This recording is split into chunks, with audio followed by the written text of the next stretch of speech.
তো ফাইনালি কালকে আমরা পাবো না করে টিচার্স ডে নিমন্ত্রণটা পেয়েই যাই।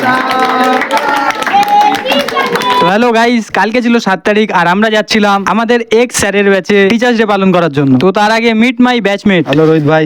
তারপর সব আমরা বন্ধুরা মিলে চৌমাথায় আসি। কিন্তু তোমরা একটা কথা জেনে অবাক হয়ে যাবে যে আমাদের ব্যাচে 7 থেকে 8 জন পড়তো, তাদের মধ্যে স্যার কাউকে ইনভাইটই করেনি। নিমন্ত্রণটা খালি আমিই পেয়েছিলাম। যেহেতু স্যার আমাদের পাড়ায় থাকে তাই 5 তারিখ শিক্ষক দিবসের দিন হাতে একটা 10 টাকার পেন নিয়ে আমি স্যারকে শিক্ষক দিবসের প্রীতি শুভেচ্ছা দিতে গেছিলাম। তখন উনি বলে যে তোদের ব্যাচের তো কাউকে ইনভাইট করতে পারলাম না, যদি তোর সময় হয় তাহলে 7 তারিখে আসিস আমার বাড়িতে। স্যার কাউকে ইনভাইট করতে পারেনি, তাতে কি হয়েছে, স্যারের হয়ে আমি সবাইকে ইনভাইট করে দিই। শিবুদা সবাইকে 7 তারিখে যেতে বলেছে।